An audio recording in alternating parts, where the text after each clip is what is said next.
हम उस देश से हैं जिसमें भगत सिंह जैसे, सुखदेव और राजगुरु जैसे लोग फांसी के फंदे को चूम गए और ये सावरकर जैसे लोग ये सिर्फ और सिर्फ माफी मांगते रह गए। बीजेपी तो कहती है उन्हें आजादी की लड़ाई में क्रांतिकारी योगदान है उनका। बिल्कुल कच्चे धोए उन्होंने, अंग्रेजों की यही योगदान है उनका। जहाँ जहाँ अंग्रेज जाते थे उनकी पूंछ बन के जाते थे, उनकी गुलामियाँ करते थे, तेल चटाई लेकर के उनकी मालिश करते थे अंग्रेजों की। यही तो इनकी रास है जो इन्होंने अंग्रेजों के साथ किया है। आरएसएस के जो लोग हैं आज भी देखो बुखलाए हुए हैं। राहुल जी ने सच्चाई बोली तो उनके खिलाफ एफआईआर होने की बात आ गई। आज अगर राहुल जी ने सच्चाई बोली तो मध्य प्रदेश में उनको उड़ाने की बात होगी। ये है तुम्हारा नेतृत्व। तुम लोग क्रांतिकारी हो, तुम खून खराबा करने वाले लोग हो। ये आरएसएस के लोग हैं जिन्होंने देश को बांटने का काम किया है। आज एक इंसान पैदल चल के भारत जोड़ रहे हैं तो उनको रास नहीं आ रहा, उनको धमकियां दे रहे हैं। तो आज ये तो सरकार के लिए चिंता का विषय है कि तुम राहुल जी को क्या सिक्योरिटी दे रहे हो, क्या सुरक्षा दे रहे हो। जिन बंदों ने धमकी भरे पत्र लिखे हैं तुम क्यों नहीं तहकीकात करते कि धमकी के पत्र कहां से आए हैं, किसके द्वारा आए हैं, क्यों नहीं उनको अरेस्ट किया गया। ये चिंता का विषय है कि हमारे देश के एक राष्ट्रीय नेता के खिलाफ ऐसे जहर उगले जाते हैं और मोदी सरकार चुप्पी साध के घर में बैठी है। ये एक सही मायने में जो स्मृति ईरानी चूड़ियां बेचती थी मनमोहन जी को, आज ये सही मायने में चूड़ियां हम सारे कांग्रेसी कार्यकर्ता भाजपा को देते हैं कि तुम ये चूड़ियां पहन लो अगर तुम हमारे देश के राष्ट्रीय नेता को सुरक्षा नहीं दे सकते। तो सर उन्हें तो गाली दे रहे हैं ना लोग। तो भाई साहब ये तो उनको देखने के लिए नरेंद्र मोदी जी को आपके कर्म है। ऐसे आदमी कर्मों के हिसाब से सब कुछ पाता है। अगर नरेंद्र मोदी के कर्म इतने अच्छे होते तो लोग उनके लिए फूल बरसाते, पर वो नोटबंदी, जीएसटी करके व्यापारियों को मारा, नोटबंदी करके गरीबों को मारा, किसान आंदोलन करके 700 किसानों की शहादत के लिए मजबूर कर दिया। तो ऐसा इंसान गाली नहीं खाएगा तो फूल खाएगा। ये तो सोचने की बात है, कर्मों का खेल होता है। आज नरेंद्र मोदी जी को जो उनके कर्म है वो सामने गालियों के रूप में मिल रहे हैं, तो इसमें कोई दो राय की बात नहीं। और हम इसके लिए कोई सोच नहीं रहे कि ऐसा क्यों हो रहा है। भाई इंसान के कर्म होते हैं। अगर आज मैं गंदे कर्म करूंगा तो मैं गालियां खाऊंगा, अच्छे कर्म करूंगा तो फूल माले पहनूंगा। सावरकर के बारे में राहुल गांधी ने टिप्पणी की है तो जो बीजेपी है और आपके सहयोगी दल भी है उनमें खलबली सी मच गई है। कैसे देखते हैं? जैसे बताया गया कि वो अंग्रेजों के जानकार थे या दलाल थे। देखिए एक सबसे बड़ी बात है, गलत क्या कहा राहुल जी ने। राहुल जी ने तो वही बोला जो इतिहास है। इतिहास के पन्ने को देख करके वो बोल रहे हैं सावरकर की जो एक रूपरेखा थी, जो अंग्रेजों से उन्होंने माफी मांगी, 6 बार तो उन्होंने पत्र लिखे हैं, 60 रुपए महीने की पेंशन मिली है। आज किसी क्रांतिकारी को पेंशन मिली है तो आप बताओ, किसी क्रांतिकारी ने माफी मांगी हो तो बताओ। हम उस देश से हैं जिसमें भगत सिंह जैसे, सुखदेव और राजगुरु जैसे लोग फांसी के फंदे को चूम गए और ये सावरकर जैसे लोग, ये आरएसएस की विचारधारा वाले लोग ये सिर्फ और सिर्फ माफी मांगते रह गए।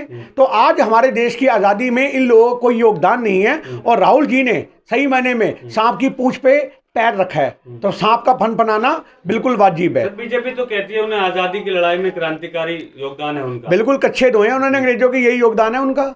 जहाँ जहाँ अंग्रेज जाते थे उनकी पूंछ बन के जाते थे, उनकी गुलामियाँ करते थे, तेल चटाई लेकर के उनकी मालिश करते थे अंग्रेजों की। यही तो इनकी रास है जो इन्होंने अंग्रेजों के साथ किया है। आरएसएस के जो लोग हैं आज भी देखो बुखलाए हुए हैं। राहुल जी ने सच्चाई बोली तो उनके खिलाफ एफआईआर होने की बात आ गई। आज अगर राहुल जी ने सच्चाई बोली तो मध्य प्रदेश में उनको उड़ाने की बात होगी। ये है तुम्हारा नेतृत्व। तुम लोग क्रांतिकारी हो, तुम खून खराबा करने वाले लोग हो। ये आरएसएस के लोग हैं जिन्होंने देश को बांटने का काम किया है। आज एक इंसान पैदल चल के भारत जोड़ रहे हैं तो उनको रास नहीं आ रहा, उनको धमकियां दे रहे हैं। ये आज सबसे बड़ी बात तो मोदी सरकार के ऊपर है। ये क्यों नहीं ब्लैक सिक्योरिटी दी जाती, आज जज सिक्योरिटी क्यों नहीं राहुल जी को दी जाती। तुम्हारे नेता खुली खुली धमकी देते हैं और तुम जज सिक्योरिटी उनकी हटा देते हो, और आज उनको जज सिक्योरिटी की जरूरत है तो उनको देनी चाहिए। ये हमारी मांग भी है। मध्य प्रदेश में कहा जा रहा है कि धमकी भरा पत्र प्राप्त हुआ है राहुल गांधी की भारत जोड़ो यात्रा के लिए कि उन्हें बम से उड़ा दिया जाए। देखिए कैसे देखते हैं आप लोग? ये तो आज सरकार को देखने की जरूरत है।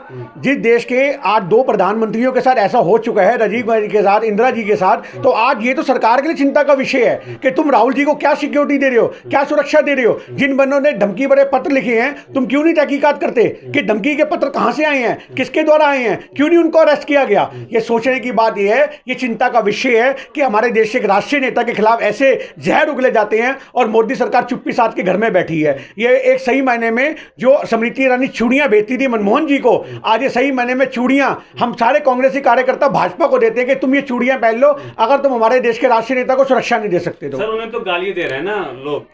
देखिए ये 3 किलो 2.5 किलो गालियां रोज खाता हूं मैं इनकी। तो भाई साहब ये तो उनको देखने के लिए नरेंद्र मोदी जी को आपके कर्म है। ऐसे आदमी कर्मों के हिसाब से सब कुछ पाता है। अगर नरेंद्र मोदी के कर्म इतने अच्छे होते तो लोग उनके लिए फूल बरसाते, पर वो नोटबंदी, जीएसटी करके व्यापारियों को मारा, नोटबंदी करके गरीबों को मारा, किसान आंदोलन करके 700 किसानों की शहादत के लिए मजबूर कर दिया। तो ऐसा इंसान गाली नहीं खाएगा तो फूल खाएगा? ये तो सोचने की बात है, कर्मों का खेल होता है। आज नरेंद्र मोदी जी को जो उनके कर्म है वो सामने गालियों के रूप में मिल रहे हैं, तो इसमें कोई दो राय की बात नहीं। और हम इसके लिए कोई सोच नहीं रहे कि ऐसा क्यों हो रहा है। भाई इंसान के कर्म होते हैं, अगर आज मैं गंदे कर्म करूंगा तो मैं गालियां खाऊंगा, अच्छे कर्म करूंगा तो फूल माले पहनूंगा। ये तो इंसान के अपने अपने कर्म है। कहा जा रहा है कि धमकी भरे पत्र चर्चा में आने का तरीका भी हो सकता है कांग्रेस की तरफ से, क्योंकि भारत जोड़ो यात्रा इतनी कामयाब नहीं हो रही। देखिए आज भारत जोड़ो यात्रा तो इतनी कामयाब है कि पूरी बीजेपी में खलबली मची हुई है।